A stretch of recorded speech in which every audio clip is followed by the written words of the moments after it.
Yo, what's up everyone? Today we talk about UFC 322, especially the main event and what this will mean for the welterweight division. Jack Della Maddalena is the champion right now. He will be facing Islam Makhachev 222. No jinxing this one. He will be facing Islam Makhachev UFC 322 this weekend, this Saturday. Hopefully everything happens. Hopefully weigh-ins do well. We just saw both guys in the portrait pictures. Everyone is looking good. They're looking in shape. Both guys, so JDM and Islam. So let's hope that nothing changes. And now I just jinxed it, bro. I just noticed this is not the first time I jinxed UFC 311, then I jinxed UFC something else. But whatever. We're gonna be fine. This is going to be fine. Jack Della Maddalena, in my opinion, should not be that big of an underdog. In my opinion, he will be winning this one because he's a natural welterweight. He has big volume on the feet. He is a bad matchup on the feet for Islam because Islam, if he can score points and look good in there on the feet, he needs someone that's like low volume, that's more on the technical side, that's really like scared of the takedowns of JDM. JDM is not scared of no takedowns, bro. He showed this against Bilal Muhammad. He really went in there, crazy volume, crazy combinations, and I think that that's something that Islam will be struggling with, right?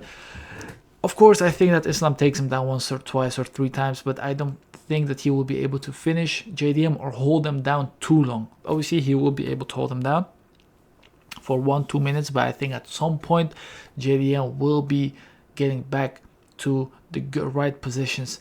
Now, as I am saying this, I do remember that Bilal had him in some kind of like bad positions where it wasn't terrible, but also like if Islam gets you in this position, he will probably be able to hold you down there. So I do think that he will have more success in the first 2-3 rounds. I would say in the first 2 rounds. But from there, I think he's going to be a bit more too tired.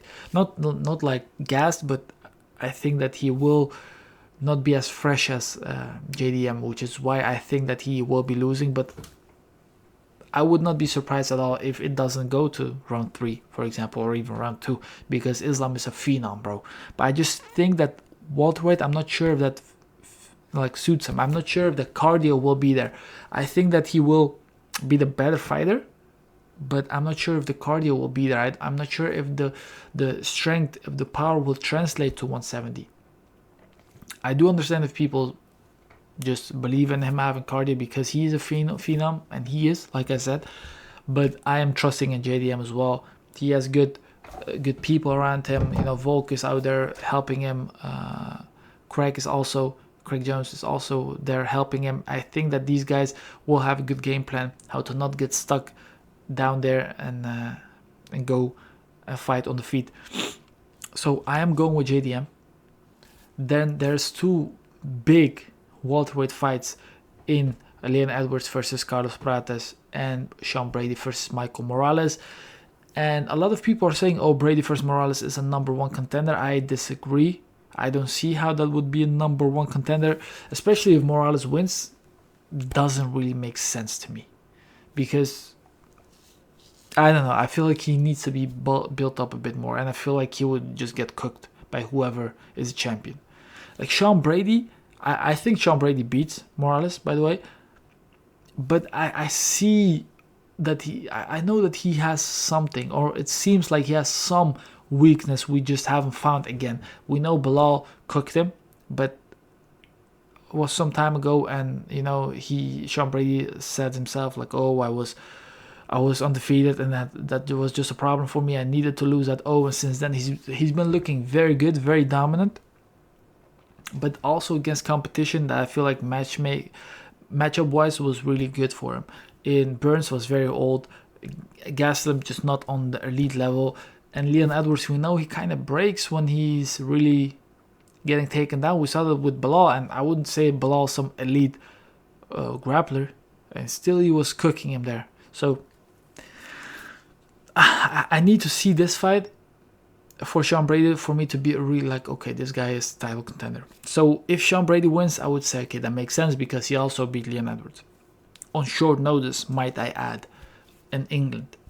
So if he wins, sure, give him the title shot. But if Morales wins, I don't really, I disagree with this one. I would say I would rather see Carlos Prates get it if he wins against Leon Edwards in a good way than I would like to see Morales get it, because I feel like Prates is more built up. He's fought more like higher competition, and even though he did lose against Ian Gary, first off, he has much more hype than Morales, but also we like, for some reason people don't put too much stock into that loss against Ian Gary, me included, because I feel like if Prates just fought with him right now, he would cook him, because he fought with a bad game plan and everybody saw it, and even Prates himself said it. So if JDM wins, if JDM beats Islam, what does this mean for the welterweight division, and what does this mean for Islam? I feel like if JDM wins, he should not be fighting a guy like Kamaru, for example, because that Kamaru, I don't know, just doesn't make any sense. Sean Brady would make sense, and Carlos Prates would make sense. Prates just purely because of the hype that fight would generate, because everyone wants to see this fight. Best strikers in the welterweight division, everyone wants to see this. Sean Brady also makes sense because he's the younger, like up-and-comer guy, so that would make sense. Belal out of the picture for now. Leon Edwards, if he wins, I would not say that he deserves a title shot. But if Islam wins, I mean, a fight against Kamaru would make more sense, because it's like legacy versus legacy, so that's something you can build up. But like Islam versus Sean Brady, for the UFC, it's better if Islam wins, because then you can also make Islam versus Ilya. But you wouldn't make Islam versus Sean Brady. You would have to set him up against a big name, because I feel like Islam does not have a lot of fights left. Maybe 2-3 fights, 2-3 years, Dagestan, 2-3 fights, and he's gone for sure. So you don't put him against a guy like Sean Brady. You put him against big names. You put him against Jack, even though he's not a big name, because he has the belt. But after this, it's either Ilya, a guy like Usman, or maybe like a guy like Shavkat Rakhmonov, where you can build up all like Russian Asian versus Kafka's Russian, like whatever. You can build some type of stuff there, but you cannot really build Islam for Sean Brady. Would not be that interesting in my opinion. So you need a good name. You need a good name. Prates could be that name, because I think that's interesting. Dagestan versus Brazil again, and Fighting Nerd versus Khabib's team or whatnot. I think that's a very interesting one to build. Leon Edwards would not be as interesting, although they have trained together, but after one win and then 2 losses before this, I don't think it makes sense, especially because you saw how Leon Edwards got beat with Belal, for example. So that would not be interesting. A lot of people are also saying like, oh, if Islam loses, what's next for him? He's gonna be the worst case scenario for him. Would be a bad move or whatnot.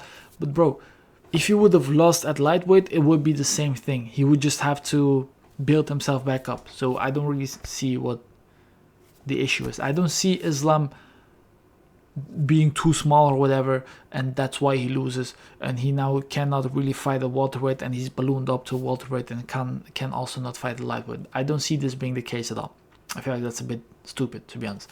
I think that Islam, if he loses, which I could see happen for sure, I don't think that it's like that big of an issue, that much bigger of an issue than it was at lightweight.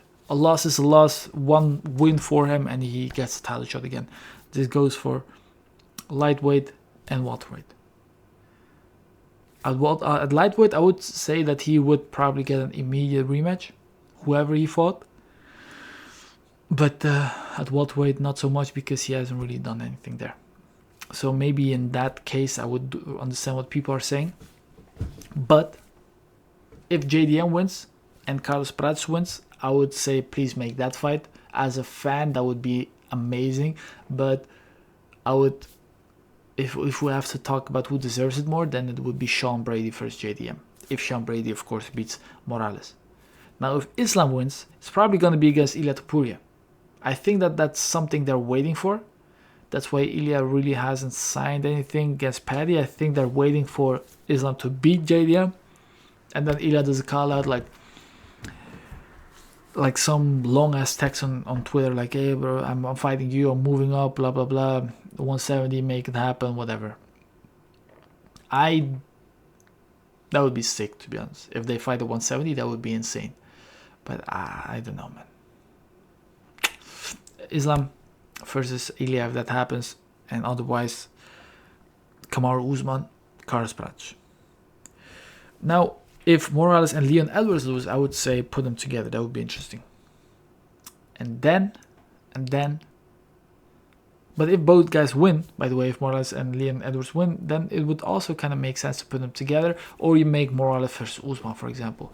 But I feel like Morales just needs one more win to make it happen. And then where does Ian Gary fit into all of this? Of course, he's fighting Belal Muhammad next week. So that's also a good fight. And I think with a win over Belal Muhammad, with a good win over Belal Muhammad, Ian Gary could become #1 contender. But do you really put him against Islam? Maybe you can do the Dagestan versus Ireland thing. But Ian Gary is like claiming Brazilian now, and it's not that interesting to me. But whatever. This was honestly just a video to yap a bit about the welterweight division, about the possibilities. And if you're looking at this video and you're thinking to yourself, like, what is this guy even yapping about, bro? This is bullshit. It could be bullshit. I kind of do agree with you, but this is for me to learn to talk. This is not just for me to have like great conversations and great topics. I just want to be better at talking in front of a camera. So this is why I'm doing this. So thank you for watching. And by the way, if you want our predictions and picks and bets for UFC 322 and more, it's free now on WOP.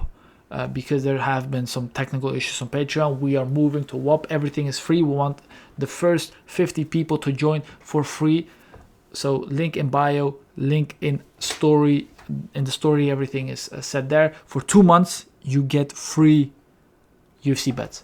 If that sounds interesting for you, join. 80% win rate. Thank you for watching. JDM Bets Islam. Let's go for that.